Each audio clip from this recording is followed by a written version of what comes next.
And good morning, all of you hungover Thanksgiving maniacs out there. Hope you had a great Thanksgiving vacation here. Today is December 1st, 2024, coming at you live at 8:50 in the AM on the East Coast of the United States. And it is a blustery, snowy little morning here. Good morning, John. Great to see you. Um, almost didn't do a show. Almost did not do a show. Had Thanksgiving on at the mother-in-law's on Thanksgiving. And then where the wife worked, we had a super Thanksgiving yesterday. Then went and saw some lights, but we have a sick cat here. A sick cat. For you guys that tune in every now and then, our little Lester, our little orange tabby, is not feeling well, but he woke up jumping around, which is why we're not at a vet today. So he seems to be doing much better. So let's do that. Let's jump in there. So first thing that happened this morning is after I was going to do a show, I was like, what are we going to do? And I'm like, my guys that show up for this show, we get our coffee, we sit down, we talk about comics. It can be whatever. And on this Thanksgiving vacation, the few days that I've had off, I actually got to do a little rearranging here. Again, the room is a mess. It's a little at a time. I'm taking my time with it. And I found a short box here beside me labeled John Byrne Comics. All right. So not every box, not every John Byrne comic I have is in this box. But and there you go, folks. It is officially a Howler Mouse morning. We've had our technical difficulty show up. All right. Great. We got that out of the way. So anyway, and there's no cats in here for me to blame it on for a change. So anyway, not every comic of John Byrne's that I own is in this box, but this was stuff that I probably put in here out of convenience. Like this is complete runs and things like that. It's Superman, Batman Generations. Get that fixed there a little bit. Yeah, Superman, Batman Generations. His entire She-Hulk, sensational She-Hulk run that is fantastic. But a few of those books I laughed at are pricey. The ones that crack me up, like the whole jump roping naked book that isn't real. I'm like, so, and then I was like, there is Namor in here, right? And it was just so much goodness in this. But I went with Namor when I saw it. Could have talked at some point. I really wish I could find fans of his OMAC 4-issue miniseries. I absolutely loved it when it came out. As you can see, I've kept it, and I got multiple copies in here. I'll pick them up when I get them. But specifically, we're going to stick with Namor. And I'm not going to go into his Jay Lee run. He wrote and drew, I don't know, I think it was the first 25 issues or so. And then he kept writing it, and a guy named Jay Lee got started. And he came in and started doing the pencils, if you will, the pencils. Yeah. Around issue 26 is when Jay Lee came on there. So John Byrne continued writing the series. Jay Lee came out. If you've never seen early Jay Lee work, it's very Simon Bosley like. And then the guy ended up becoming his own thing, definitely. Looks like some of these are out of order. So let's do comments and we'll get in there. Okay, guys. Well, good morning, John. Guys, as always, a staple of this live show that comes to you mostly on Sundays and other random times. Be like John. Okay, thumb up this video like right now. Let's just get that out of the way. On the rewind or live, go ahead and do it. Make sure you're subscribed. And I'd like to thank all the subscribers that have popped up probably over the last 6 months. I went from like, I don't know what it was. I don't even know what my sub count is, but I went from the last 2 digits, the 10th in the ones. I went from 69 up to like 81. That is fantastic for a channel that is creeping up on 14 or 15 years old. So great to see all the new people coming in there, right? And make sure you hit that bell because you never know when I'm going to do this. There's something else I might do today. It's going to be a little different if I get time. So I would announce it, but just make sure I'm not sure if I'm going to have time, but I'm going to do it. something new on the channel. I've done it one other time before. One other time before I did it about 4 years ago. And maybe we're going to try it again.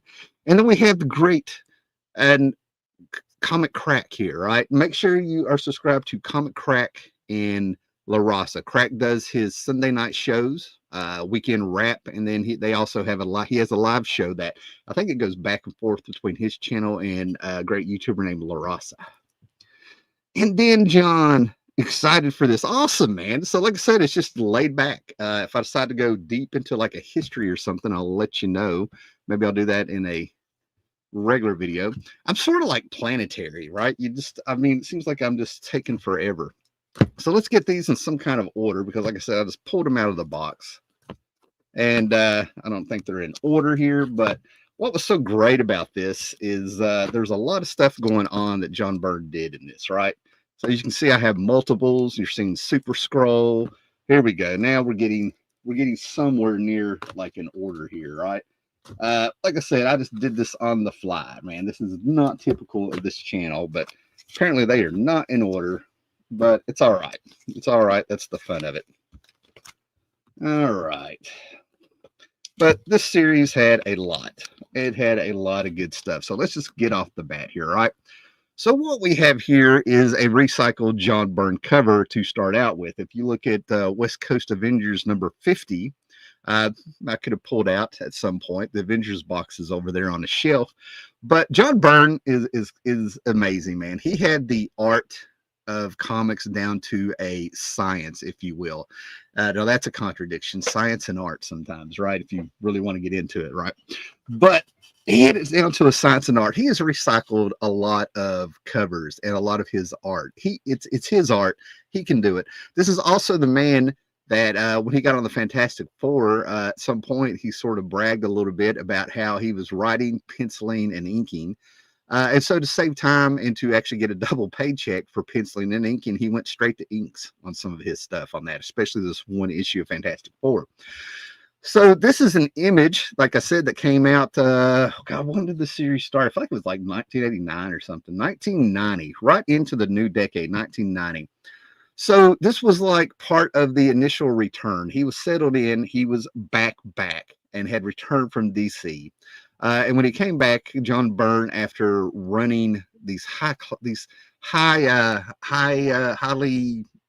all eyes were on the books of Superman, right, for his 50th anniversary, and rejuvenating Superman and rejumping that character in that book and all the work. He did a massive amount of work in a little bit less, just a tiny bit less than 2 years at DC. He did an amazing amount of work of penciling, writing, miniseries, World of Smallville. Then he was playing around with Batman, wrote a 3-issue story of Batman, jumped in there and did some Teen Titans work with Marv Wolfman, I think on an annual and stuff. He was everywhere. Did the Legends miniseries that followed Crisis and stuff in '86, and just nailed it, and would pop up and do little covers and one shots, and you'd catch him inking some things. And I think he was doing some Who's things, right? He was a workhorse. So he comes back to Marvel, plays around, and I knew he was coming back, because in the new universe you had a comic called Starbrand, and all of a sudden there's this advertisement of Starbrand in a costume, and it's John Byrne, Tom Palmer, and it's going to be bi-monthly. And I'm like, oh, he's coming back. And when he came back, what we found in hindsight, what I've learned in like an interview here and there over the years and stuff, is that basically he just wanted some B and C characters. He did not want those big properties. And this is not unusual. Jack Kirby, when he came to DC in the 70s, was like, give me your lowest selling book. And it was Jimmy Olsen. And he pumped a little life in that book and tied it into his Fourth World and stuff like that. So I would imagine, I don't know the professional world there. I've never delved into it. We've heard all kinds of stories. If you've read editorials and Marvel Age at the time, and Amazing Heroes and your Wizards and stuff like that, and especially social media since about 2010, when we've saw the curtain pulled and saw what the Wizard really was. That sounds like you go nuts. But John Byrne had his fandom. I think it was the Byrne victims were, I think, 25,000, meaning that at this time, whenever John Byrne did a book, sales would automatically go up 25,000 because he had 25,000 fans that went there. And isn't that wild that that's such an even number? Yeah, I mean, I would imagine it could be like 24,998, 25,024, but apparently it was an even 25,000. Isn't that amazing? Rounding off all the math and science talking about this morning with our comics. Okay. So anyway, we had him doing Star Brand, and then he comes back a little bit, and I saw this random issue of New Mutants somewhere in like the 70s or something that he did. I mean, I was just like, what? He's back on a mutant book? I think I'm remembering this right. I could be wrong. But he definitely came back with Star Brand, and then all of a sudden he took over the Avengers West Coast. It was West Coast Avengers, but after he did a few issues, it went Avengers West Coast. And his attitude towards that is Walt Simonson at the time was writing Avengers leading up to Inferno. John Byrne would take over writing that the partly which I guess the main Avengers book. And God, I can't remember who was drawing it, but I know John Byrne did some covers and a few things on there. But he always figured the West Coast Avengers was the Avengers book. Now, what was great for me about this is, when I was about 6 years old, I read the Yesterday Quest from 1979, and John Byrne drew that book, right? So he was returning to it, right? And then we have Namor here. And John Byrne is a huge Jack Kirby nut. When he came in, I've seen pencils that he did in the 70s where he was aping Jack Kirby, big time. Like he's never made it a secret. He was a Jack Kirby nut, right? So before I jump around and stuff like that, he did West Coast Avengers, he did She-Hulk, he was doing Star Brand, he was playing around with a few things, did the Pit, and then all of a sudden we get Namor, and it was really amazing because John Byrne was sort of known as the guy to reboot a character, and his trick was to take them back to the beginning, right? But there's nothing like Namor because like he dabbled with him in Fantastic Four. He dabbled with him in Alpha Flight with one of his characters, Marina. That was her name, the little green thing. Walt Simonson was writing him in Avengers at the same time when she went full on a Leviathan, and Namor has like babies with the alien creature is what she ended up being with little eggs and stuff, right? But when he got to Namor, he went all the way back. For this one, he went all the way back and he explored aspects of the heroes past, little things that were not touched at the time, little things that were forgotten unless you were a Marvel zombie or there from the beginning or really, really knew your books and stuff, right? And as we were going out of the 80s and starting in 1990 and stuff, he did what he did to Lex Luthor. He ended up turning him into a CEO. Because I'm going by memory here, guys. All of this is just shooting off the hip, right? This is me. I haven't reread this series in decades. So I'm going off my 17-year-old mind and probably my 25-year-old mind. I can see me. I've read this all his stuff a few times on it. But we started getting little things like tying up little ends. Like one of the biggest things, if you remember, going all the way back to the Fantastic Four. I discovered it in Marvel Saga, I think, when I was in 7th grade, right? But anyway, that Namor has access to buried treasures on boats that fail. He actually became a CEO. I hate using the word CEO, but he became the owner of a movie studio, right?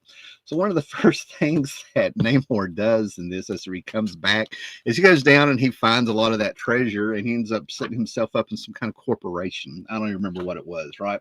But it was just fantastic to see John Byrne back and proper being John Byrne, guys. I'm one of those guys when it comes to his art and stuff. Let's face it, Terry Austin, Tom Palmer, Carl Kessel. He's had some really great inkers to come on and really do justice to his work, and he's done a lot of this classic stuff, right?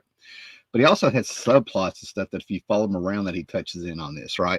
So we got Namor. And one of the first things that we're going to talk about here that I think he did with the characters that he demonstrated how Namor was a complicated character because sometimes he's on the side of the angels and sometimes he's like, he's our hero. And sometimes he's declared war several times on the surface world and stuff for nuclear bombs or whatever happened in World War II with Atlantis in this stuff. There's been so many retcons and Atlantis stories mixing up with Aquaman and everything that, you know, sometimes they merge in my head. But I can say that I got to read some of the original from the 30s. I think the 30s is when they came out. 30s Namor stuff. Was it Bill Everett that created him? I wonder if they give him credit on here. Why is Bill Everett popping in my head? Oh my goodness. But anyway, but I got to read some of those in reprints in Invaders comics in the 70s that my stepdad would buy, right? And they were fantastic. So that's actually when I kind of became a bit of a Namor fan. Now, I'm not saying super fan, hardcore fan, but I was like, Namor was cool. I was about 5, 6 years old, and this dude was cool. And he was actually more of a teen, if I remembered. So that's how he came off to me. He was talking to his mother. And it had that, I love that 30s art where it felt like the, you know, it had that aesthetic, the haircuts on the ladies and stuff like that, where it matched the PBS shows I was watching, reruns of the serials of Tarzan at the time and the Tarzan movies that were on PBS. So there's a little era there where I was really exposed to a lot of 1930s, if you will. Oh, what we got here? All right. John said he was excited for the Namor talk. Like I said, I'm just shooting through here. Have you got Iron Fist 2? Have you got Iron Fist 2 out? I got some John Byrne Iron Fist, and he pops up in this series, so we'll talk about that. But I don't know. No, I don't know if I have what you're talking about. Luckily, there's been no bridge to the stream, or he could have burned it down. Right on. I know. I've heard that years ago on John Robotics, somebody pointed out a stream by ETA, a video by ETA Nick, and I don't remember exactly what he said because ETA Nick at the time was, it probably still is, the one of the hugest, if that's even a word, hugest. My grammar is probably horrible again this morning with this hillbilly coming out. Hugest John Byrne fan at the time, and I just remember they stormed that video. I heard about it. A lot of the other YouTubers talked about it. How he said something about John Byrne's art back in the day was much better, and they came after him. You know, and I was like, oh my god, I have no fear. I have no fear. I really don't. Be careful. Roy Thomas is now claiming that he created Namor. Oh my god. Yeah, probably collector. Yeah, Namor, Wolverine. You know, I've talked to Roy. Oh God, it's been. I'm getting old, guys. I can't believe it's been creeping up on 20 years, if not over 20 years. But I've had 2 or 3. You don't have a conversation with Roy. You ask Roy a question and then you listen because he uses as many words and he's the greatest storyteller in real life, just like in the comics, right? So I like Roy and all that stuff like that, but I think it's hilarious as well. I just kind of I wasn't surprised, believe it or not, I wasn't surprised to find out that he was trying to take some credit, you know, for a few things. Greetings, Howler Mouse and everyone. I love John Byrne's Namor. Good morning to you, and I do as well. So, like I said, this is shooting from the hip, man. You know, as a Thor fan, I always hated when he fought Namor. God, buddy. I couldn't stand it when he fought Hercules in the Avengers during the Roger Stern era. Yeah. So, guys, let's get back on track, man. Guys, I haven't read this series in forever. We're just having fun this morning. Maybe I'll, you know, maybe things will pop up in my memory. But one of the first things they showed was the inconsistency in his character going back between villain and hero. And if you don't think he was all out villain, you got to remember. I wonder if I have that here. You got to remember. I have a. Oh, I'm not going to dig it out here, but you got to remember that there used to be a book called Supervillain Team Up, and it was Submariner was front and center in that book with Doctor Doom and stuff, right? So basically, due to him being the first mutant because of his ankle wings and his pink skin, but because he's half human, half Atlantean, it turns out that this is all explained away. There's his mother, I believe, Dorma and stuff, and he's having hallucinations and stuff.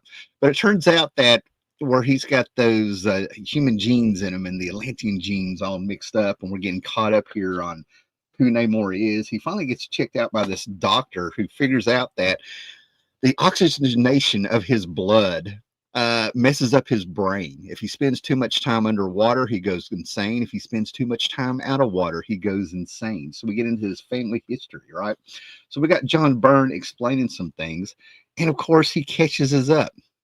Now, guys, I'm going to be an old man here for a minute, and I have no shame about it, okay? But there used to be a time where we would get an issue. There were certain things that went on. We got introduced to a character. There was things to catch up new readers. Because if Stan Lee ever did get released one thing right, and that he could take credit for rightfully, was the fact that he made a statement. And I wouldn't be surprised to find out somebody else said it, but Stan Lee is the only person I've seen say it. Every comic could be somebody's new comic. Okay, that could, every comic could be somebody's first comic. Get it right, Howler Mouse. Let me get a drink of coffee. So we kind of get caught up, and even if you follow a character in comics and been a long-term guy, as you can see, he spells it out for us. Here's where the blood. They're looking at the blood, and he figured it out to understand the nature of him. We start getting his origin to explain why he goes back and forth between a villain and stuff to get this contradiction. And they logically go that way. But anyway, it catches up the reader. It's part of the story. They also used to do a thing that was really cool because they would have like a story arc before they would think about trades, which means that they weren't at the mercy of making sure a story got stretched out to 6 issues. Okay. And then they would have a breather issue, sort of a fill-in issue before they started a next story arc to give the reader a chance to collect themselves, if you will, right? But anyway, we get like a little history of Namor and all the crazy stuff he's done, how he saved people. And they decide what they're going to do with this new cast, these new friends he's made. And we go back to like, he goes, I know where all the treasure is. And he's pulling out treasure. So Namor is independently wealthy just because he's a treasure hunter. And I think he like proclaims that he's going to kind of make up for stuff he's done. I don't know. He goes on here, but anyway, we get a whole mission statement on what the series is going to be. Now, we're getting a new setting for Namor. He's going to make amends. He's going to hold himself responsible for his past crimes against the surface world, explaining it. So he's sort of like on a superhero probation. Now, we also get a cast of, we get some subplots. Remember when they did subplots because they were going to have a writer and an artist, or just maybe a writer, at least somebody was going to be on the series for a while. We used to have subplots. There was like slow burn stories that would lead up to a big climax and stuff. And these two characters here, these two collectors, these two rich twins, a male and a female, they're just rich people, collectors, and they're nuts. And he tries to self-delete himself because life is just so boring or something. Anyway, they set out to have plot against Namor for some reason. Now, the reason I'm skimming over that little era of things is that this is just a setup. Because what John Byrne ends up doing in this is that he brings back a bunch of B and C characters, right? We have the Griffin here, right? And Griffin is like D of the alphabet in the list of characters, right? He started out as he had a human face and a mane and that red skin. And he's carried over the years to where he turns more and more into a beast and things. And everybody's all right with that. I don't recall anybody trying to cure him. Namor ends up fighting him and ends up riding him, becomes his steed, if you will, right? But anyway, that's what cracks me up. Nobody's going to try to save this dude, right? He is what he is. He's a beast now. But anyway, this is just a setup. And what he ends up doing is really exploring a little bit of Marvel history and a lot of Namor's history, right? He even brings back the freaking invaders. You know what I mean? So that's what I really got out of the book. Oh, we got another #1 here. Brings back Namora. I don't know if New Warriors was out yet. I think they started in 1990 also, right? So what do we got here? There's a little bit of an environmental thing going on here with the book. This is sludge and everything like that. But we get to see a rich Namor, and he used to take his name and switch it around, and he actually had a I don't want to say alter ego, but he used to call himself Roman something or other, and we played around with all of this, right? But we actually felt like, to me, it felt like the way the book went, we really moved away from this setting real quick and this cast of characters and whatever his business was and the environmental things. We get our big Kirby-inspired double-page spread of the Griffin just coming in there, but the lion's eagle's wing and lion's claw. I really feel like at this time, John Byrne ended up becoming a bit of a poet with some of his titles in these books, is what I remember. But to me, it just felt like he was having a blast. And if you really study the art and what's going on here, John Byrne is having fun. This is some Kirby inspired scales that are on there, right? Or somebody. Um, we got John Byrne art mixed in there, and we got the savagery of the Griffin popping up and coming after people and wiping them out, making sure that we see his entire body and his spiked tail and how he's a beast. But that's not going to last too long, because some of these people don't need Namor to save them. They can fight too. You know what I mean? And for their, what happens? They get heart attacks for their efforts and stuff, right? So, yeah, we got a lot of drama going on and a lot of things going on. And then all of a sudden, we get characters that tied into Namor that they've kind of looked at, things that diluted the characters, things probably going back to Namor. What was it, the first volume there from the 60s going into the 70s and things like that, where these came from. But we make these characters really cool. And there for a while, guys, Namora, if I remember her name right, we get into clones and some other things. They tie into the 50s. We'll get there, right? But she actually had a bit of a fan following there for a while before we had the big good girls explosion of the 90s, right?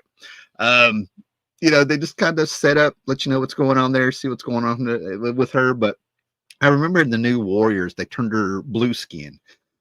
And I don't know if it was letter columns or what was going on, but I do remember, as much as you could without the internet, you could feel the outrage of like, this is a stunt. Why are you doing this? Who knows? Who knows? I guess I'm one with a memory here and stuff, right? So just to be moving right along, we get Namora. We get to see his new settings. I wish I could tell you more about what his mission statement is or whatever, but like I said, it doesn't really, we get a big Superman pose. There's little things that, that I really liked, that if you were into comics, you could just get a wink and a nod for. You know what I mean? Like, Namor's flying around. We get the Superman ripping, Statue of Liberty.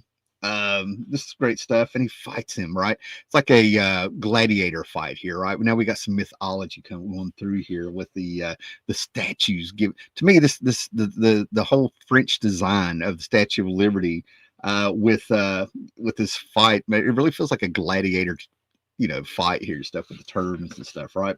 Just a real fun series, right? And as they're doing this, our new villains who probably haven't been seen outside of this Namor comic, these twins are just like, we're tormenting them. Look at us. We're doing things. They're just really weird. So anyway, we get to some great fight scenes, a lot of action. They go, but by God, not only is Namor of the air, but he is also of the water. And that's how he defeats the Griffin. He takes them underwater, right? And then all of a sudden we get like albinoism in here, right?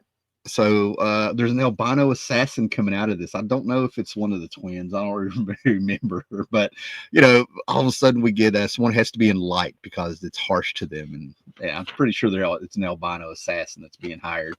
But anyway, we get the cast of characters in there, what's going on. And what happens, I laughed a little bit because you think Namor's going to take care of him where he's underwater, and he explodes out. The Griffin, did he defeat our hero? Did we get a real cliffhanger in a comic? Are we back?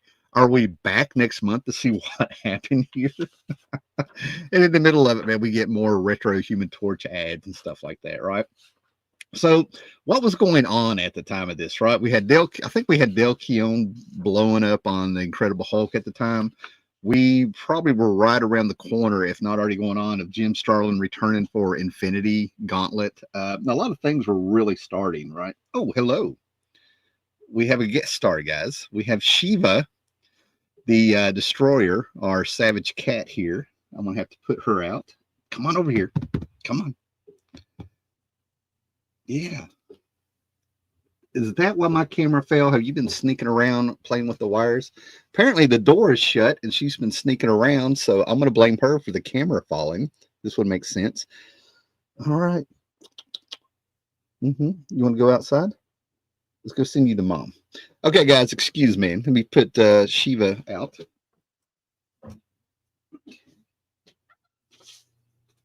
There you go. Oh, I can't blame Shiva. All right, the door was cracked open. I can't blame Shiva. So anyway, what else was going on at this time? Akira was hit number 20. I'm on my fourth volume of Akira, and it's about to get insane with that. Akira is a classic, and it was introduced comics wise. Nightbreed was on number 3. Guardians of the Galaxy number 1 by Jim Valentino came out the same month as this. I feel like Ghost Rider number 2 was out. I was already reading that book. Where's the New Warriors? I wonder if they're on here. X Factor 55, Classic X-Men 48, Amazing Spider-Man 333. So we had Todd McFarlane already left the main series. All right. And according to this, Namor the Submariner number 3 was already out. So apparently that list was probably supposed to be for the next month. All right, let's check out the comments, and I'll find issue number 3 here. What we got here? I got another number 2. Yeah, I tried to sell at some point you can see I tried to sell some of my doubles and stuff, right? But so that means this one is the original.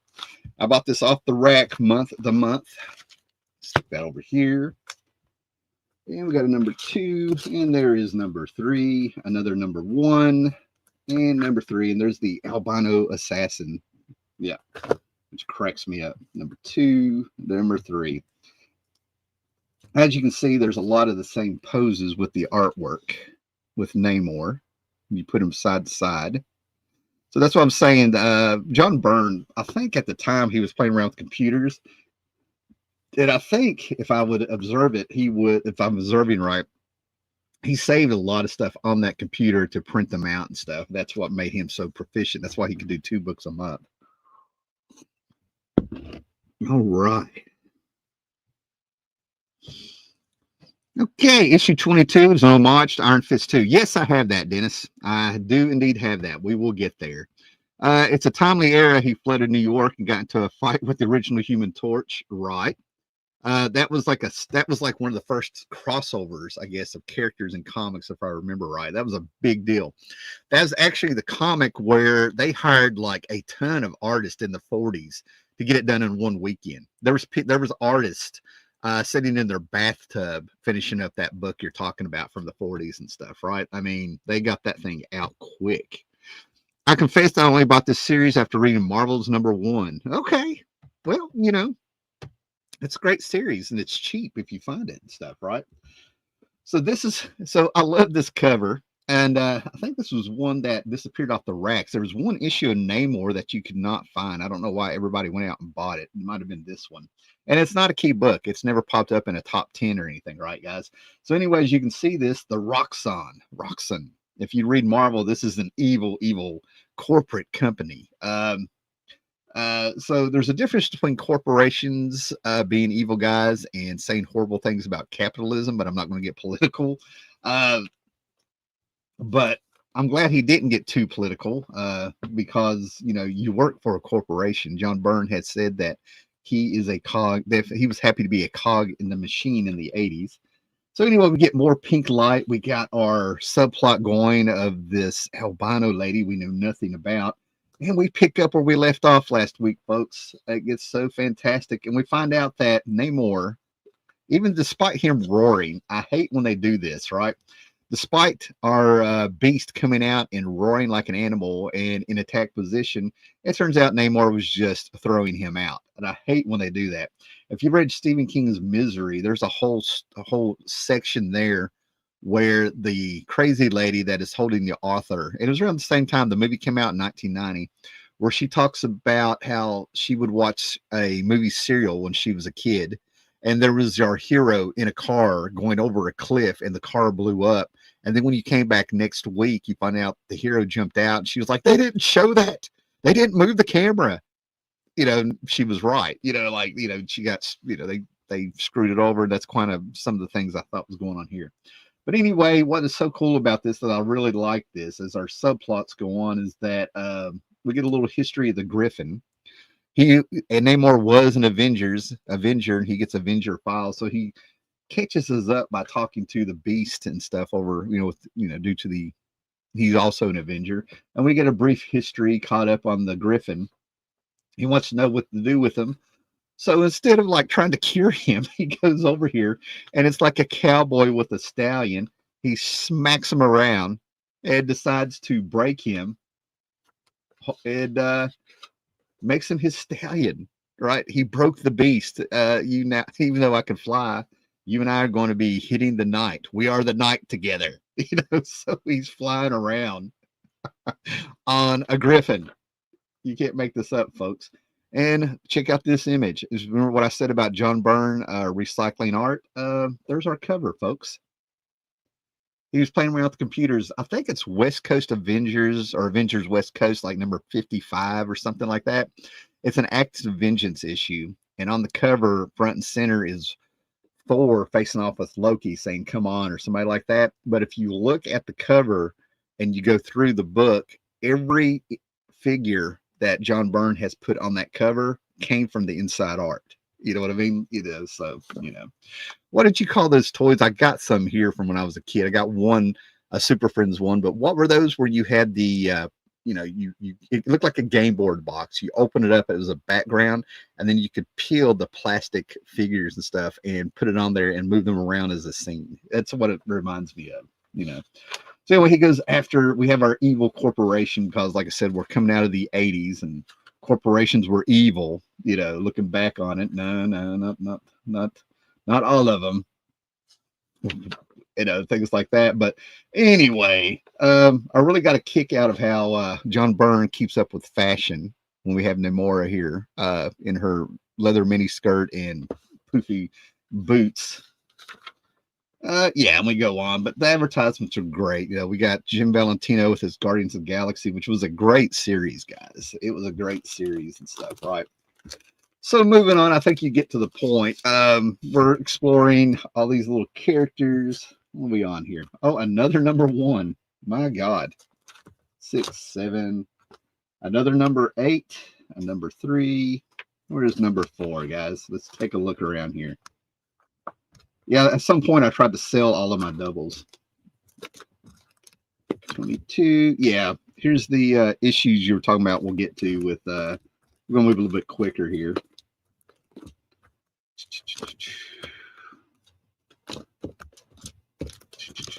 Next time. Oh, this was the issue for some reason was really hard to find, number 13. I say after the first year, they probably turned around and dipped down a little bit. Yeah, this is the issue I liked. Yeah, you can see I tried to sell my doubles probably about 12, probably in 2010. I tried to sell all my doubles of this. So here's number 4. And this is what I was saying about the environmental stuff that they touched on for a minute. There was a big sludge monster and all this stuff going on with it. This lasted a couple issues. I mean, it's not one of the greatest ones ever. I don't see my number 5. There it is, number 5. But anyway, this one to me was actually felt like the end of this corporate Namor that was going on, because if I remember right, and I'll open it up here in a minute, if I remember right, we open up or we're involved in some great big huge party on top of a great tower of whatever Namor's business was at the time. Oh, color forms. Thank you. Yeah, the color forms. That's what, when John Byrne plays around with his art and recycles and does a few things, that's kind of what it feels like sometimes, And yes, there was an actual issue of Superman Man of Steel where they gave you color forms. It was Lobo appearing in that book. I think I have 2 of them, never opened one. So let's open up this number 4, see what's going on. We're going to move a little bit faster, folks. All right, so the opposite of the Alpha Flight Snowblind issue, where John Byrne got paid for some white, from pure white pages. We have the opposite of that. We have oil for the blackness of it, and this is where Namor really started becoming more of its own book. And John Byrne started playing around with this. He used this on OMAC also, and I think this OMAC book that I showed here, I think this came out around the same time, or 91 or something. But he used this also, but I think it's called duo shading. It's been a long time, guys. I can't really remember it. But from what I understand, you actually have to take a sheet, I think, and you have to like go over it with some kind of tool, I think. and you get this duotone shading. As you can see, those grays, those are actually individual lines when you look at them and they're in your hand. And he ended up using this, and this gave Namor its own unique look. And I just felt, and again, I don't know if John, how much fun, if he even looks at doing comics like that. I don't know his mindset when he actually does comics, but this felt like he was having a blast, right? By going being underwater, I mentioned I was reading those Invaders reprints of the first Namor stories, and this started feeling like those stories with the coloring and stuff, right? He was heckling back. So that's what I'm trying to say. He really delved into the history of this character. And check out that fashion, guys, for Namora. Check out that fashion. All right. Now, I'm not saying I'm the most fashionable guy, but I can tell cringe when I see cringe, even when it's trendy at the time. So that kind of cracks me up. But we had Namora flying around with a skirt, a la Supergirl, if you will, playing around. And, John Byrne was being a little titillating, if you will, right? And like I said, with this duotone and the color of what we're having here, this harkens back to the 30s. This reminded me so much of those Invaders reprints and Invaders, if you will, from the 70s and stuff. Again, our twins have their subplot going on, and we have a lot of wealthy people walking around in wealthy clothes, and we got brother and sibling rivalry smacking each other around. I don't even remember where this went, but I remember I was not invested. And we get another fashion show, if you will. Okay. And we got Namor putting on his disguise. He's becoming that Roman guy or something, right? Or whatever. And they're talking about how humans have their formal wear for their parties and stuff, right? So, yeah, we got a bearded Namor. Now, don't you think after being on Superman that glasses would have been enough? Wouldn't that have been enough to just kind of, fool everybody? I don't know. Yeah, but there we go. Full on disguise. So I kind of wonder as I'm talking to you guys and stuff, I wonder if that's what Tom DeFalco or somebody looked like. Now that I'm sitting here thinking about it, I'm kind of wondering if this was a rib on somebody. I wonder if this actually looked like somebody. Oh, what we got here? I've already discovered for myself that a pair of glasses can cover Atlantean eyebrows. There, a face of your own mother would never have recognized. Yeah. Elegant false beard. She describes this look as elegant right there, guys. So that's kind of funny.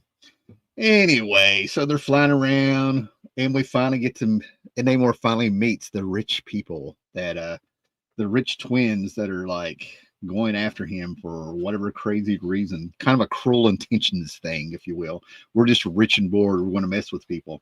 And this is where people should have got excited because who is there? Reed Richards and Sue Storm. We have John Byrne back on the Fantastic Four. And yes, people were just itching for him to jump back on there. I mean, they really were. No joke, guys. Because at the time, this was a really sad time for the Fantastic Four creatively. All respect for the people that liked that era and things that were going on. And of course, we have somebody else here. We have Tony Stark here. And we finally get to see John Byrne doing a little Fantastic Four action going on there. Iron Man, he ended up writing Iron Man with John Romita Jr. Doing the inks around this time. So yeah, it doesn't surprise me that we have all of the cameos, if you will. I think he did Iron Wars 2 with John Romita Jr. Anyway, so there's a tanker at the bottom of the ocean, and we finally get around to the environmental stuff, right? All the sludge and crap. Namor is caught in it. Our hero is trapped in burn, and the rivers will be burning,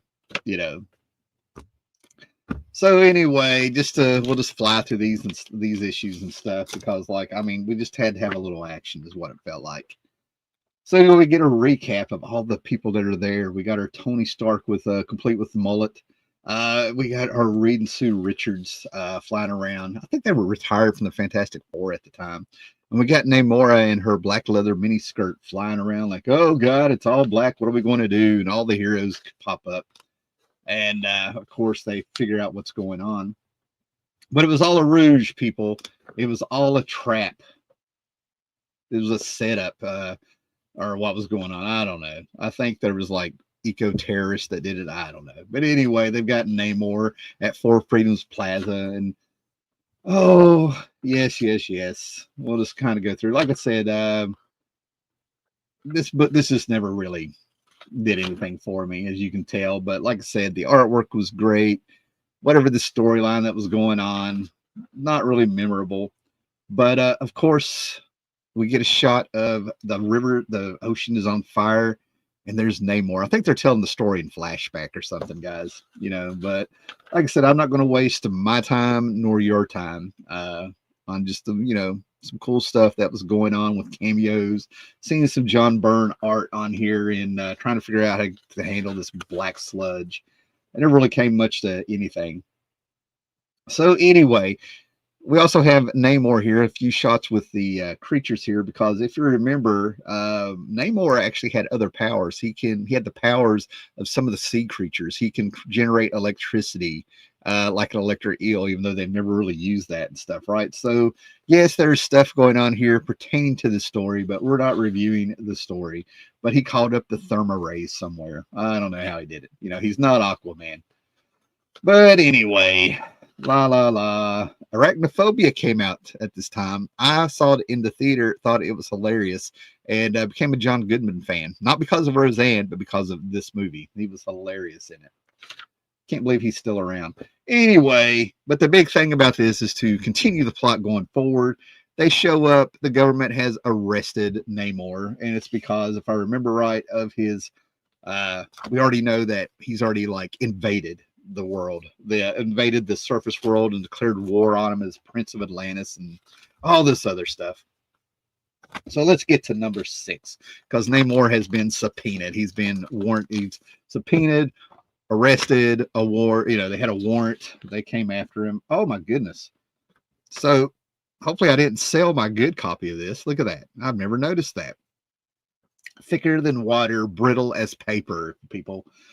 All right, so now this is where we get a subplot that I absolutely loved. I absolutely knew who this was. Now we're going back. This book was taking me back to the beginning of my serious reading of comics around 5 years old.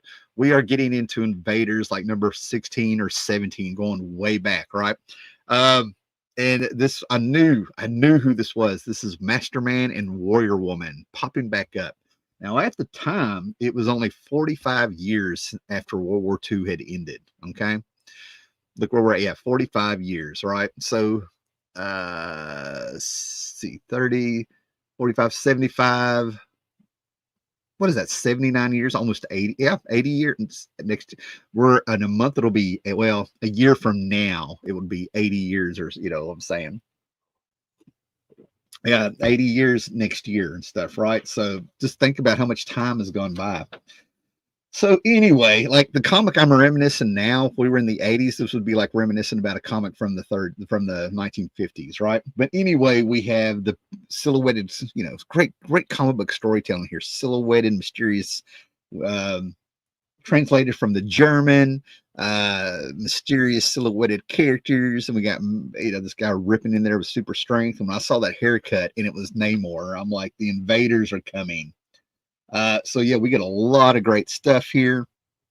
John Byrne really makes a lot of this technology in the feel of the pages and stuff feel like a 40s movie serial a little bit with some of this stuff.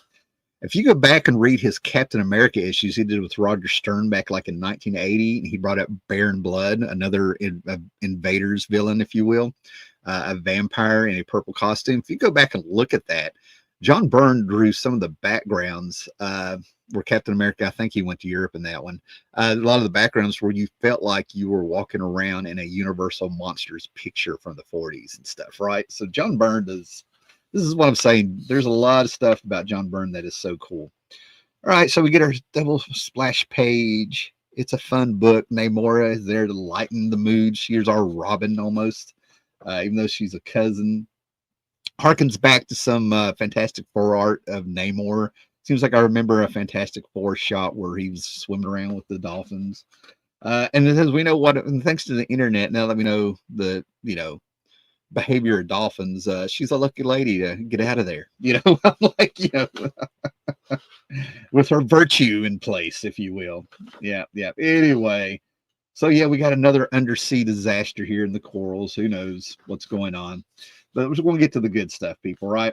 So right here we go. It's the submariner intend to claim diplomatic immunity as former king of Atlantis. They're going after him in Manhattan and stuff for his past crimes and invasions of New York and flooding New York and stuff, right? Meanwhile, just to show you how manipulated these cruel intentions brother and sister twins can be, in order to get Namor's attention, and after they met him at a party, he decides just to push. It's an old Superman trick, if you will, in the Superman comics. He decides to just push his sister off a building, having faith that Namor, over all of the people clamoring around him at this ambush press conference, decides to save her, a la Superman and Lois Lane, if you will, playing around with those tropes and stuff, right? That's why I was kind of cracking up on this. So anyway, Namor is dealing with some creature from the bottom of the sea. She's trying to seduce Namor so they can like whatever they want. I don't know what the deal is. They're just going after him because he's bored, I guess. Anyway, we have all this stuff going on, and we get Sludge. I haven't seen a hand that nasty and that big since John Byrne did Alpha Flight #1. All right, guys. So yes, we're just walking through this whole series and stuff. Like what I'm saying, the book, I cannot believe that. I really hope I didn't sell my good issue of #6. These things happen, guys. Comic books is a dirty business, man. You know, it'll break your heart and stuff, right? All right, so let's get this out of the way. 10 is coming. What are we on? #7? Well, look at that. It's right there, right? So immediately I kind of chuckled because, I mean, I'm remembering some of this stuff as I read. I don't remember everything back and forth. But like I said, I've always been that guy that could look at a comic and sort of be a little judgy sometimes or appreciate the homage. And where John Byrne uses his own art and things like that, it's not a big deal. Like this is not like a ripoff. That's not what I'm saying. That isn't the case, right? But I was like Tundra. Alpha Flight #1. If you go back and read it, there's this gigantic monster that comes out of the marsh, out of the tundra, if you will. You know, and then when I saw this character with coming out, I'm like, why not just, use the same magic that brought upon Tundra? I think he ended up doing that in the 20s or something, right? So we get Sludge, SLUJ, misspelled so they can copyright it, trademark it. Not the Sludge from the Ultraverse that Steve Gerber would do, so you could harken back to his Man Thing and stuff a little bit. And have Mike Ploog come in and do a Christmas special with him, Sludge. But we still got that duotone art in here. And I absolutely love this book. 17 years old, I absolutely looked forward to this stuff.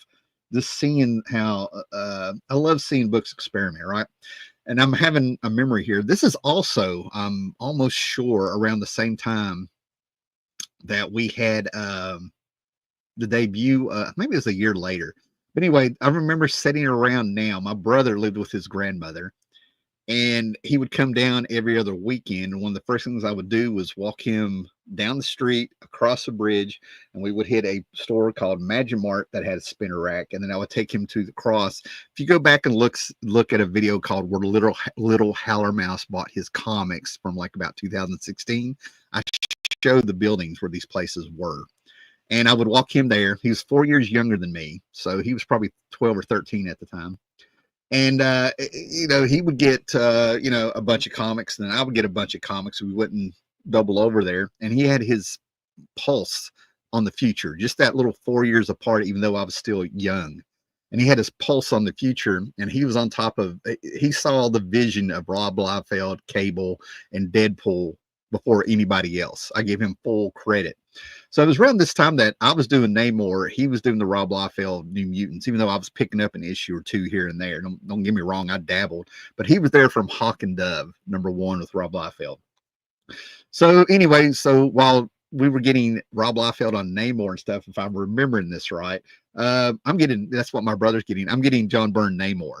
Again, feel like I was getting more out of it, So like I said, there's collectible, then there's quality, folks, and like I said, seeing how the state of comics have been in the last, I don't know, few years and stuff, a lot of that stuff reads like much better in my eyes now. But anyway, we get our big 50s monster feel, if you will, right? Another Superman pose for Namor. You can tell that John Byrne really put a lot of heart and soul into drawing Superman because, like, it affected his art, in my opinion, from there on out. So anyway, like I said, it just felt like what's this? That I be shunned by all. All right. I love the titles to these. I think now that I'm reading this, it may have influenced me over the years with some of the titles that John Byrne put in this series because the one that always stands out in my mind is when we get to Iron Fist in the 20s, Unto a Fist of Iron. I thought that was like the most poetic thing I'd ever heard for a while. But anyway, we get more action going in. We get our little recap. So you'll be able to keep up with this book even if you don't go all the way back. We got our albino assassin still walking around talking. We have our cruel intention twins beating each other up, meeting with the crazy albino and finding out that, shades of Frank Miller there, what it feels like. Yeah, fight, monster. Captain Planet, guys. Captain Planet was hitting. And that reminds me, all this sludge and dark and stuff, right? Pirates of Dark Water, folks. This is what I was watching at the time. I think we had some kind of Hanna-Barbera returned with some kind of show about a couple of cats with high gear looking like they stepped out of a manga. And then we also had Pirates of Dark Water from Ruby. What is it? Ruby Spears or something? Anyway, going on. I'm having flashbacks of 1990. I'm going to stay off the music also. Anyway, so we get our subplots. We find out about the scientific experiments. We get to find out the origin of sludge and how people aren't really dying and stuff. And anyway, we get in there and monster, fight. What's Namor going to do? And Namor once flooded New York, and now New York has been flooded with sludge. What are we ever going to do? What timing, folks? Namor is up against the legal repercussions of his past, and we have it timed to where we see that happening and stuff, right? I think you see what I'm saying, man. John Byrne is really thinking this through a little bit in comic book terms, right? Was that issue 7? Yes, we have 7. And now we are on another double issue that I have, right? And I'm starting to figure out that I wonder why I had to rebuy some of these. I think these were taken off the stand at some point, and I was buying them in Bristol.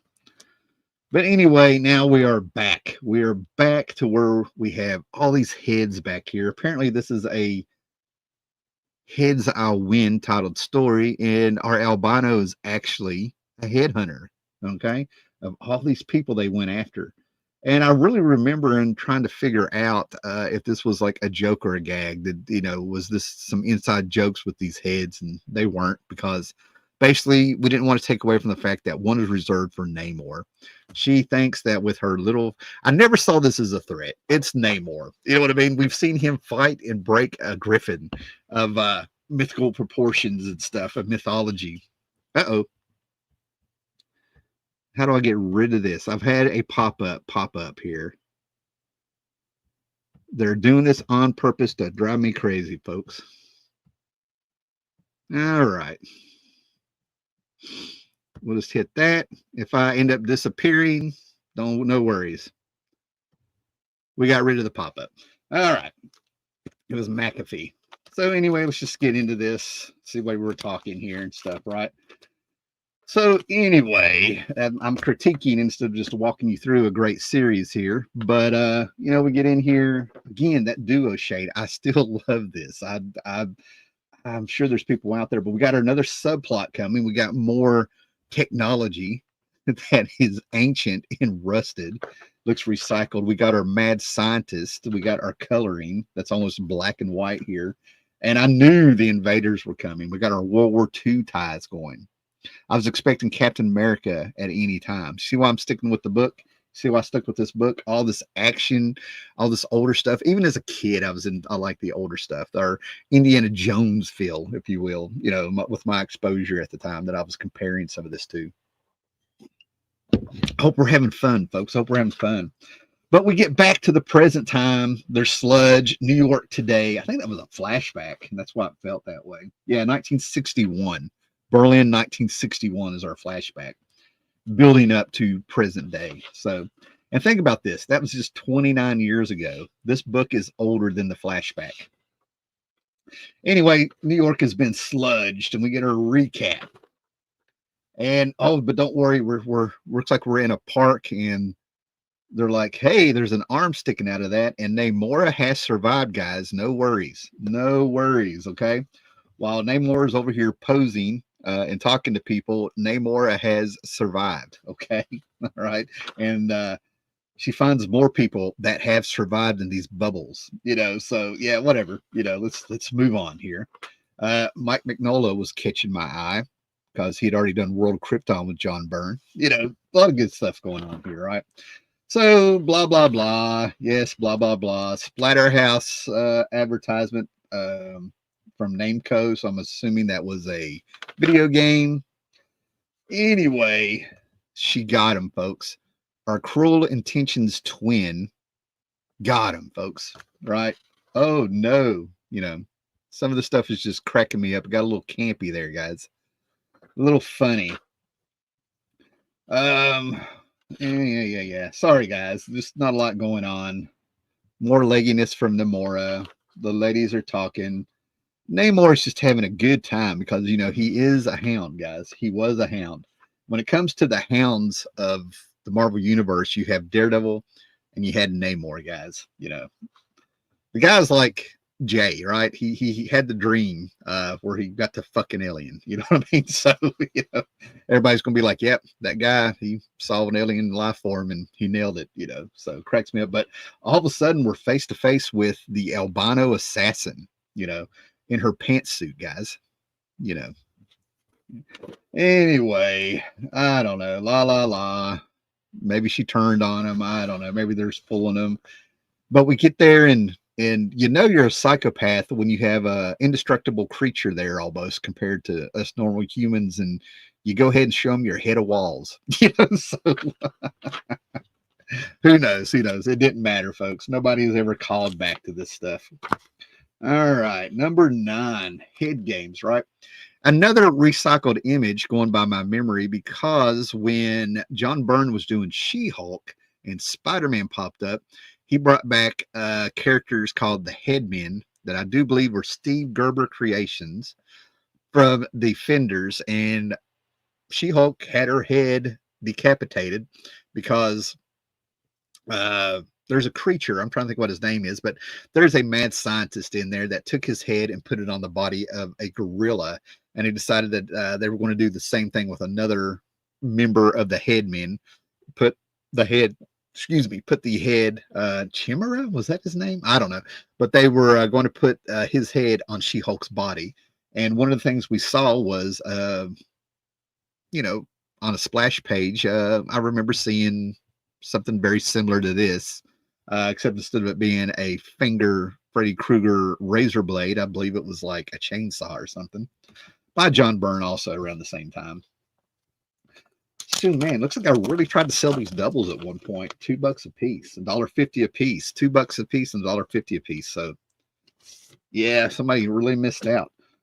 Except for that number 6, apparently. Apparently, I sold my good issue of number 6. Anyway, number 9 here. So we get caught up again, guys. Caught up again. Skull Orchard. Skull Orchard. Okay, this is great. Words in pencils, John Byrne. And I believe that this time, John Byrne was writing, penciling, inking, and I think he had a computer program to... oh, no, my camera is gone. Excuse me, folks. This gets better and better today. Let's try that. It has switched my cameras, guys, so we're just going to go with it. All right. I'm not going to check this. Let's try this. And I'm back. All right. So anyway, at this time, I'm just picturing in my mind, after figuring out that John Byrne is doing all of this, that this guy is just sitting at his house, working from home, saying, here's what I'm sending to you, where he's using these B, C, D list characters and stuff and inventing his own little villains here and his subplots. leading up to more Marvel centric stuff. I think they're just leaving it alone. That's what I think. I think John Byrne is just having a blast, doing his own thing, not really being dragged into too much. But I think coming up, if he hasn't already, he ends up taking up the over the Avengers, and this will lead up to him coming up with Acts of Vengeance for their big crossover because the mutants. We had Morlock Massacre, followed the mutants, Inferno. By God, oh God, they had one more extinction agenda. By God, it was the Avengers' turn to have a crossover. Let's raise those characters back up. Anyway, you had to be there. You had to be there, right? So anyway, big albino assassin, and then we find out that the heads are being kept alive because we can't get too gruesome, guys. We cannot get too gruesome. There has to be an explanation because they have to keep this comic code authority. Okay, But yeah, right there, guys, we find out the heads are being kept alive. All right, all this great technology, and none of it's being shared with people in need in the Marvel universe.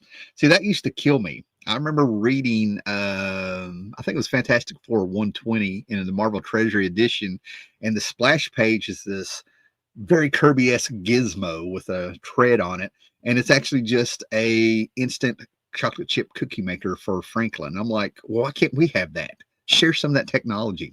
I would see Iron Man floating around in his suit of armor, and the thing could fly by itself and stuff. And I'm like, there's people who've had arms and legs amputated. Can't we give them some of that technology? So now we have the technology to keep severed heads alive, guys. So yeah, Planetary was right. Planetary was right, guys. And there we go. Somehow she got Namor in there. There's a vision. Who knows? Who knows?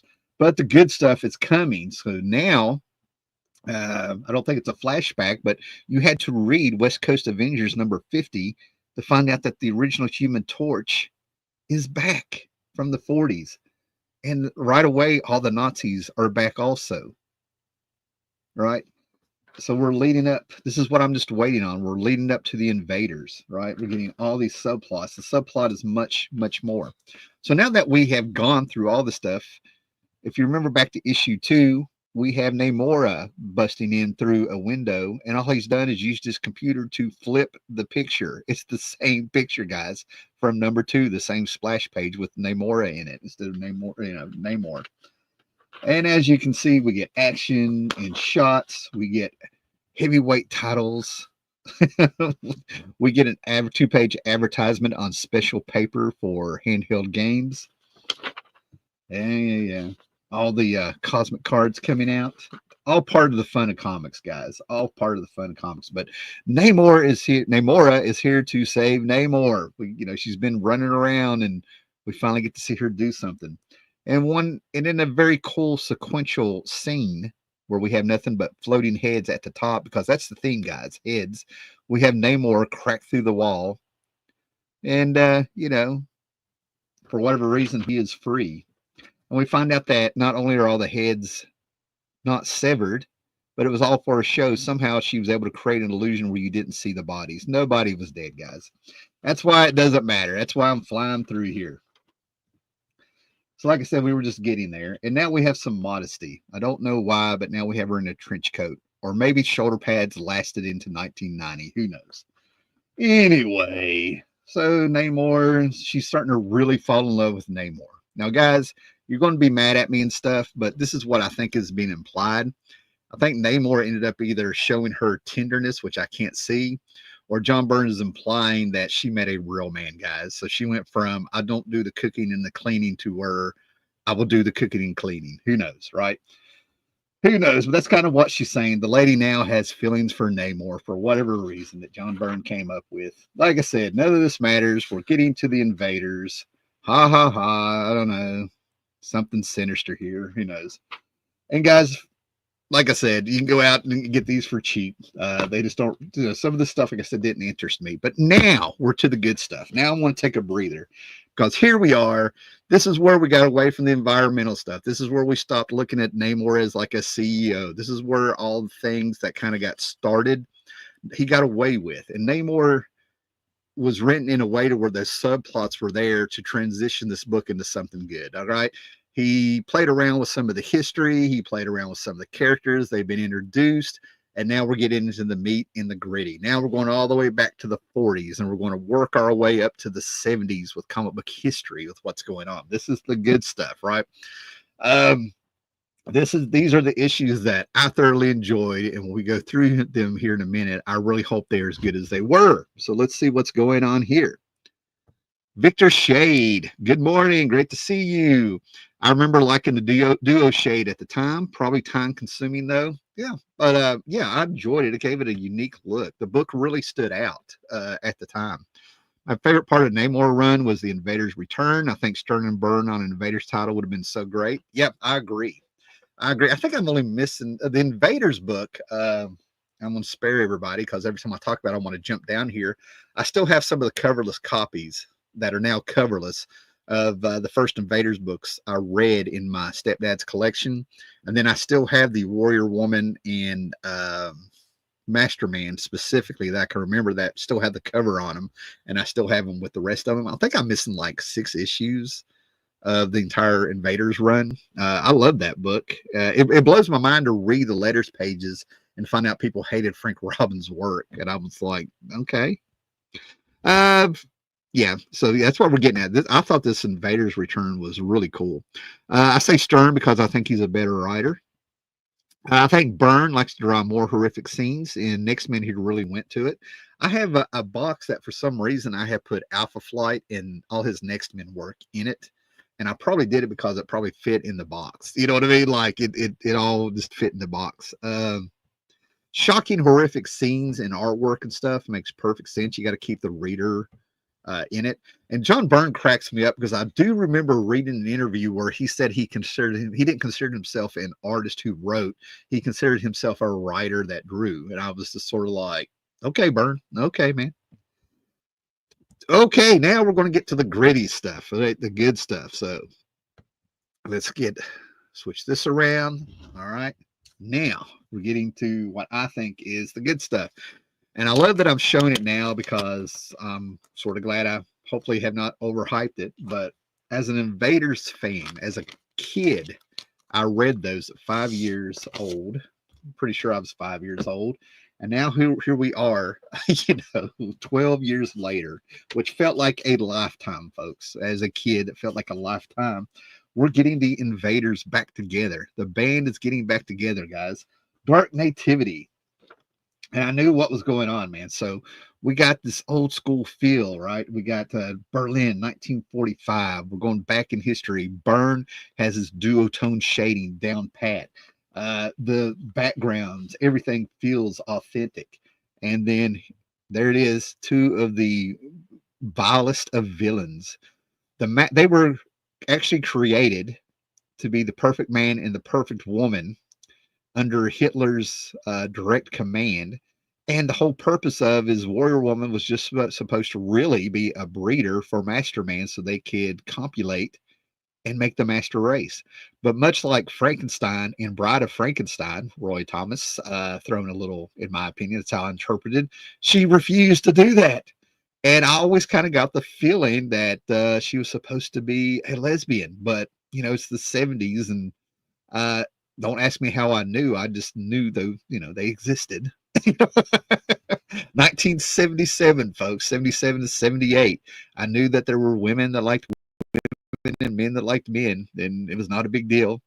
But anyway, that's how I kind of interpreted. I didn't know that she wasn't. I don't know. I never knew. I thought it and moved on. I'm just, like I said, I'm shooting from the hip on memory. But I just kind of assumed it. I never really cared if she was attracted to him or not or anything like that. But anyway, but as I got older and I saw Bride of Frankenstein, I was like, oh, I see. So anyway, we get the propaganda, and now we got World War II ties, guys. And think about this. I think we're in 1991 now, going back to 1945. That's like going back to 1981 right now. Okay, I think if I'm doing the math in my head, that's how. Think about that. That's the time, right? So we're at the good stuff. I hate that 4 or 5 people left, apparently. I'm sure they had other things. Oh, somebody's back. But anyway, now we're at the good stuff. I had a lot of people sticking around for those first few issues, but now we're at the good stuff that's building up. because I'm sick of the twins by now, the Cruel Intention twins. And now we have Captain America proper coming up. He and Namor are talking together. We get some great artwork here. And now you can see Byrne has gotten rid of the borders and stuff, right? I always kind of wonder that when he started doing layouts like this, if he was doing it by computer and pasting them together or something, right? But like I said, he's evolving as an artist playing around with this. Byrne, to me, is just like I said, having a good time. And now we've gone from like Superman poses that I was talking about and things like that.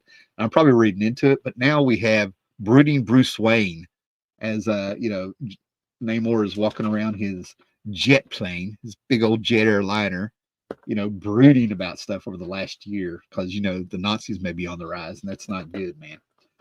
And then all of a sudden, people were excited. Somebody was already in the comments wondering what was going on.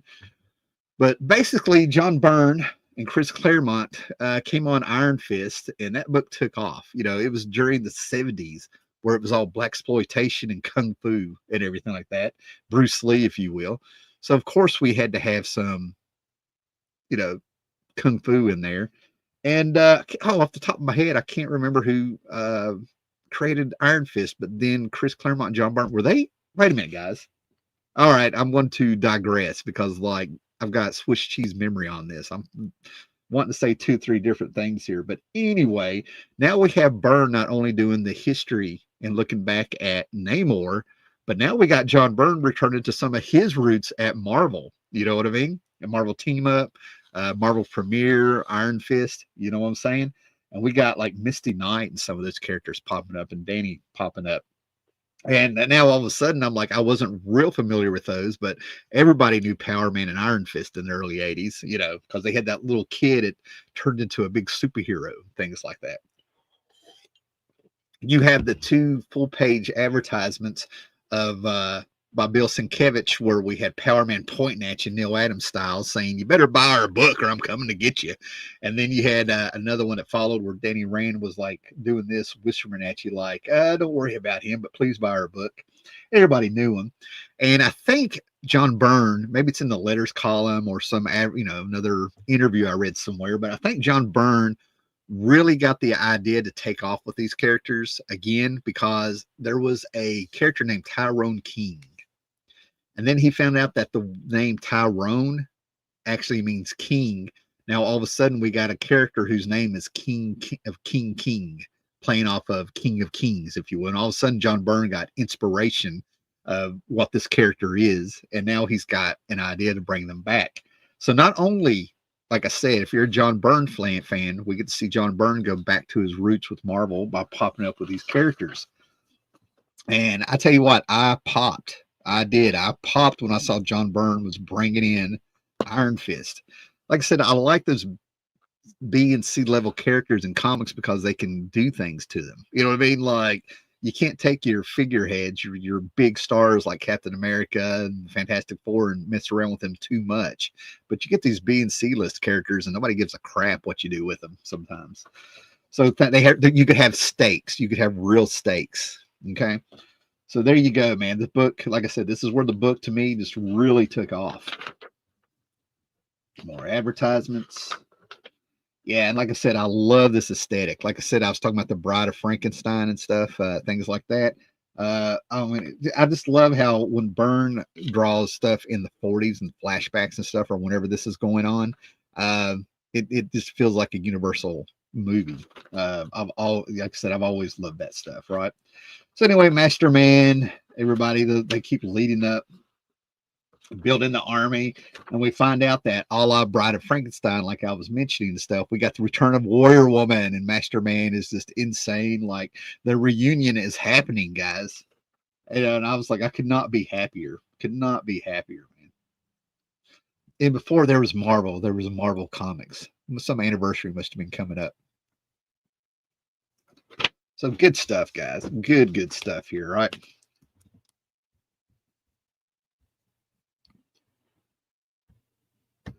Yeah, you caught it too, JP Fawn. He's brooding Bruce Wayne. Yeah, that whole issue, he's just running around his jetliner dressed in black, brooding, talking about things he knows are coming. Let's get those out of the way. Again, more doubles. My goodness. Oh, so I'm just going to use this one because it's 11 and 12 together. So here we are, and again, yeah, the striking covers and stuff. We got John Byrne, 1990, and we've got our character down with the foot of his enemies upon him, one on the throat, one in the background. And until just now, I thought this was 4 people, and it's just 2 people. Oh, silly me. They're standing on either side of him. So anyway, like I said, John Byrne again was doing like these great splash pages opening up. If you read this and She-Hulk at the same time, a lot of close-ups. He did one in West Coast Avengers that was fantastic because it was Iron Man, and on the armor, all the heroes that were staring at him were reflected in taking the shape and distorted like a funhouse mirror in Iron Man's face. Like I said, John Byrne to me was just having a blast. It was like he just had a he was just inspired all over again, is how it felt like. Um, so anyway, again, we got Iron Man, excuse me, we got Namor trapped here. In a fever dream, he's remembering things because they got him locked up there, dehydrating him. And like you said, now we've moved away from the whole aspect of he has to spend an equal amount of time underwater and air because the oxygen drives him insane. So we've gotten away from that, and he's starting to remember things as a kid. So that's what I'm trying to say. We get to know our character a bit more.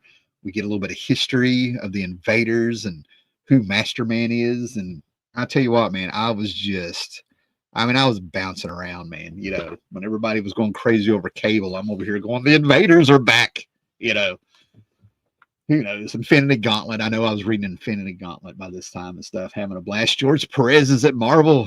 Just I remember all this stuff, right? I mean, just this stuff is just great. And like I said, not only was I a nut for the Invaders issues of my stepdad's collection, but by the time I think I was about 9 or something, and I was able to get out to the stores a little bit more on my own and a few things in this little town and stuff. I was doing All Star Squadron, man.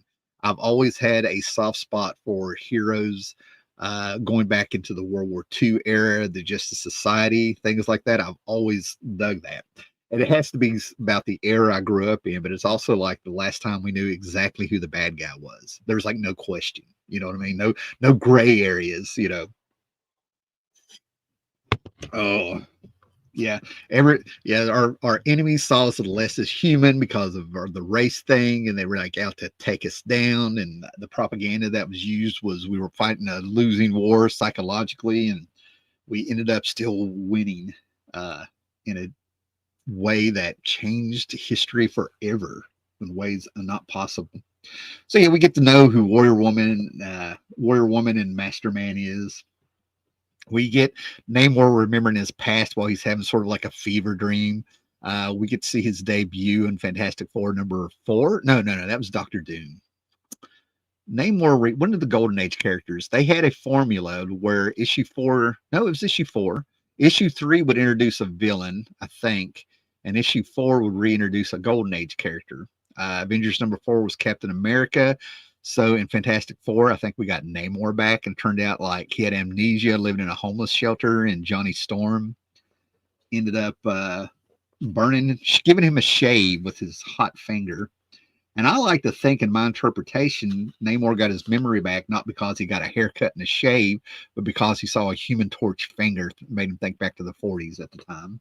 That's how I like to think of it. But like I said, we get all this exposition told in a fantastically interesting way. Just great stuff. We know what's going on. They're explaining what's going on. We see who the bad guys are.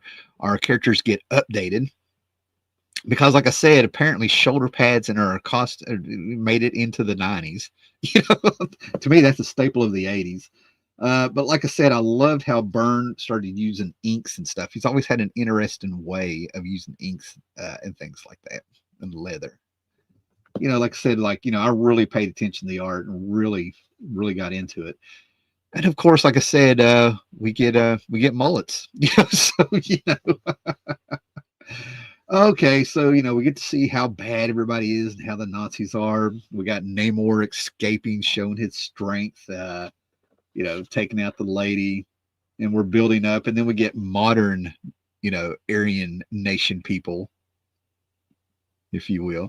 So we get to see the how things have, no matter how they've changed. We get a little Wolverine-esque Namor there, in my opinion. But like I said, they just get it up because now we got evil. The shit has hit the fan.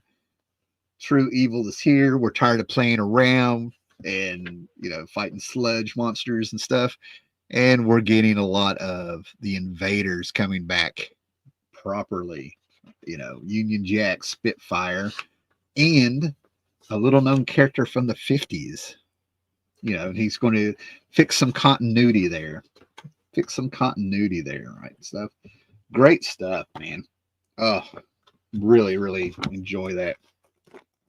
And then we get our giant size anniversary issue here, guys. We have made it. Looks like I need to get another one, right? Bursting from the blazing battle of World War II, the invaders fight again. So we have the original Human Torch back, a la West Coast Avengers, Namor in his own series, and we have Captain America proper. The invaders ride again, minus Bucky and Toro. May they rest in peace. Who knows where Spitfire is? I think the original Union Jack and all those characters coming in. The Destroyer. And oh, God, what was Bucky's little team? Something Team Commandos? I don't know. And then I'm going through all these characters in my head here. So we're going to stick to the plan, right? So we get on here, and we are in Berlin, Germany, a city made after 2 generations of enforced separation. You got to remember, guys, the Berlin Wall came down about a year or two before this book came out and stuff, right? So there was a heightened sense of East in East Berlin and West Berlin, and all this history in the making had already been like reviewed. Everybody got like a crash course. I remember one of our teachers, I don't remember what kind, I think maybe it was American history or whatever they taught in high school at the time. When the day the Berlin Wall came down, everything was changed. We were set down, we got a crash course. I remember CNN was on or something, and they were doing a crash history course on everything that was going on. So there was like a little zeitgeist of this stuff being fresh in everybody's memory because of the Berlin Wall coming down. And we get invaders back in a way because like he's hallucinating. You know what I mean? He's hallucinating a bit. And we get people reintroduced to a late cousin Namor. Was never a member of the long since disbanded team. So we're getting an idea here of like something's not right here. They're not really there, is what's going on. And no, for you younger folks, that is not Firestar, even though they ripped off her costume for Spider-Man and his amazing friends. But anyway, we're going to get some explanation. Namor, blah, blah, blah. Some stuff's going on. People are going, what is going back? And they're back. And Namorita, have I been calling her Namora this whole time? I have, haven't I? Well, anyway, we know me and names. It doesn't matter. But Namorita, and we got Namora back. And now she has a headband on because it's gauze, because, she's hurt her head. She's bulletproof, but, we got to put that... we got to make sure she has something around her head because she's hurt. Anyway, I think this is the original Spitfire has popped back up. We got a new Union Jack coming up. We get updated with these characters. We see Legacy. And how does Namor snap himself out of his hallucinations after being severely dehydrated? He gets some drinking water over here. He's like, look in the corner, it's drinking water. And he just splashes himself with all that water. Apparently, he doesn't have to drink it. Apparently, his skin can absorb it. Yeah. So we got a new Master Man. He catches the people that's in, and all this stuff taking over. Anyway, they got drama. Our enemy is fighting amongst itself over a woman. So they all fight, and all of a sudden, the invaders really come back properly to fight this new Master Man and this new rise of the Nazis and stuff. So it's just great stuff. They get to the point. Not a lot of filler like they had been for a few issues. I think we have the death of Spitfire going on. And then our evil villains. She chooses to destroy herself, I guess, than to be a servant of man and be a breeder or something. I don't know, something that evil only knows. Our Master Man apparently lost some of his powers, and this is a little scrawny guy. Because, the little thing take on Steve Rogers there, I guess. Anyway, so at the end of the day, our heroes are there. There's some plots going on. We've had her be, and then all of a sudden, we think Spitfire is going to die, and she's young again. Oh yeah, all this stuff going on. They light a torch for the original invaders. Just very nice for like the first 12 issues. We got things going forward. We got reunions. We got people getting their graces, getting their what would you call it? Getting credit for the things they've done in the past. Yeah, that cover is kinky. Titillating. John Byrne mullet alert. Painful. Yes, it is. Yes, it is, guys. So that's the first 12 issues of what's going on. And guys, we've been here for an hour and a half. I may do the rest of it on a later date. I think I'm going to retitle this part 1. I don't know about you guys, but I had a good time. I can get these issues in actual order, and we can do the rest next time, right? Are you guys up for that? If you are, comment, like, subscribe, hit the bell. Let me know what you think of the video, at least on the rewind.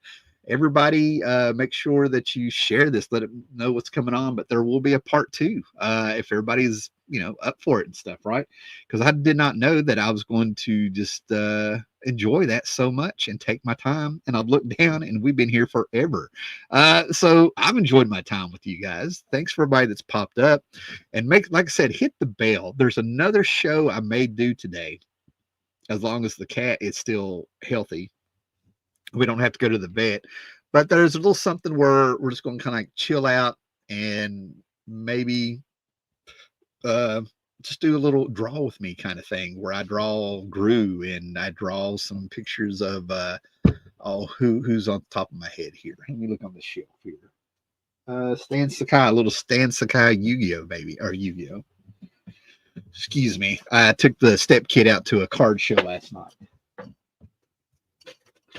Yu-Gi-Oh! I can't believe I said that. How about some Usagi Yojimbo? Maybe I'll draw this character. Maybe do a little character study where I grab some Usagi and maybe draw a few figures off some covers or something, or maybe get some Sergio Argonis. Maybe do a little Gru too. So I'm thinking about if everything chills out and everything's cool at the house, we'll just have a time where like maybe I spend an hour just doing little character studies, set the camera up to where you can see it, and we'll do it that way, just for fun and for you guys that are artists out there. Or here's the thing: the reason I kind of want to do it is I want to point out that one of the great things about comics when you're a kid is like it's great. It's like great music, not like top 40 music for a lot of people, right? But it's the good stuff where you read it and you look at it, and the first thing that happens is you want to pick up a pencil and start trying to draw it and doing things like that. Comics used to make people like real creative and stuff, right? And it's like great music. You had music to where like you would go get a guitar, but it would collect dust, and you had music that made you want to actually pick it up and just play it, and it didn't matter how bad you were. But anyway, like, subscribe. I hope you liked it. We will do definitely a part 2. I'm going to change the title so people know it's the first year. And maybe we'll do a part 2 and we can get into leading up to the Wolverine and carrying on with the Iron Fist into a thing of iron. And we get the history of Namora and Namorita, since I've screwed up the names through this whole thing, which I'm not surprised. I'm not upset. But, what you going to do? What you going to do? Little spoiler, you're going to find out they're the same person. There's some clone issues going on, if I remember right. So guys, you guys have a great day. Thanks for popping in, and make sure, like I said, hit that bell. I might have some time to do some other stuff. Last 2 comments. I have a friend who absolutely despises Namor as a character. If you saw the movie that he was in, I wouldn't be surprised. I didn't go see the movie, but I saw enough in the trailer or something to know that I was like, that is not Namor. Love your stream. Are you ever going to cover OMAC and Next Men? Yes, I will. I mean, I will cover anything anybody wants as long as I have it in my collection. And it used to be, I would refuse to let people send me stuff. People actually used to send me stuff. And I actually felt bad because I didn't really have a lot to send them because I didn't know their collection. So if I have it, I'll cover it. And if you want me to cover something, I don't have it, just let me know where to get it, or if you want to donate or something, throw it out this way or let me borrow it. Yeah, I'll do it. But yeah, I'll definitely cover OMAC. Not only I got an old video from like 2011, I think 2011 and 12, where I actually do the history of OMAC. And I tell you what, man, going back and remembering how I did those videos, because we were making it up at the time, we were making the rules in the original OG comic book YouTube, finding our way and doing things. It's about as dry as sitting around in a college class. You know what I mean? Like, I'm not saying, I mean, now we have people like Strange Brain Parts and everybody doing storytelling where they upload images and stuff, but at least they take their take on it. Much better than what it used to be with some bigger YouTubers back in the day. And I'm sure I think one passed away and one may still be around or something, but they just did storytelling. But now we got guys, like I said, the first one that pops in my head is Strange Brain Parts, or at least they analyze and talk about what they're reviewing, great videos and stuff. So if you want to see an OG Howlerpedia, Howler Encyclopedia, so is what it's for, history of OMAC that goes way down and deep dive, go check out some of those. I think you just got to put Howler Mouse OMAC and it'll pop up. But anyway, you guys have a great day. Great for everybody to be here. I enjoy these Sundays with you guys when we get to do them. Read your comics if you want me to review something or look at it like this gentleman right here has done. Yeah, just find me on Instagram or leave a comment. Message me through Instagram or leave a comment and I'll do it. Later, guys. Be excellent to each other.